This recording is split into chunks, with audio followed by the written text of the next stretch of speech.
Redline, as your combat AI, I have to warn you that pressing the wrong floor may lead to unexpected consequences. سلام، به چنل پاسمن خوش اومدید. من دی هستم و در این ویدیو به معرفی بازی اسپاین خواهم پرداخت. بازی اسپاین یک اثر اکشن سینمایی که توسط استودیو نکی در حال توسعه است. این استودیو پیشتر بازی‌های موفق مانند شادو فایت و ویکتور ساخته که مطمئنا همه ما با آنها خاطره داریم. اسپاین به عنوان یک بازی تک نفره داستانی در سبک بیت ماپ با الهام از فیلم‌های جان ویک و ژانر گانگفو طراحی شده. ترکیبی از مبارزات تن به تن و تیراندازی نزدیک برد که حس فیلم‌های اکشن را تداعی می‌کنند، تجربه جذابی به مخاطب خودشون میدن.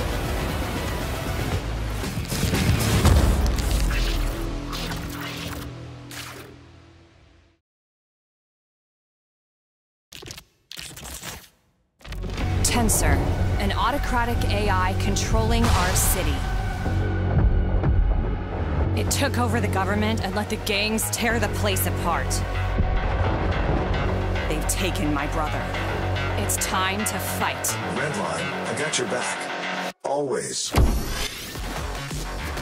سیستم مبارزات به صورت آزاد و روان طراحی شده تا تجربه مشابه بازی‌های بتمن آرخام و شیفی رو ارائه بده.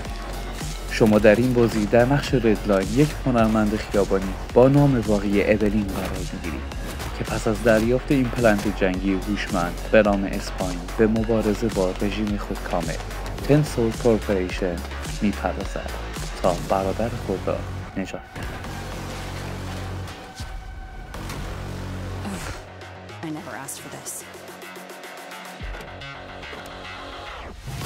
بازی شامل حدود 20 مرحله است که هر کدام مانند یک فیلم کوتاه سینمایی طراحی شده است. محیط‌های بازی با استفاده از موتور آنریل انجین 5 و انیمیشن‌های سه‌بعدی اختصاصی استودیو ساخته شده است. از ویژگی‌های خاص این بازی می‌شود از امکان استفاده از سلاح‌های دشمن و وجود عناصر پارکور و آکروباتیک در مبارزات نابود.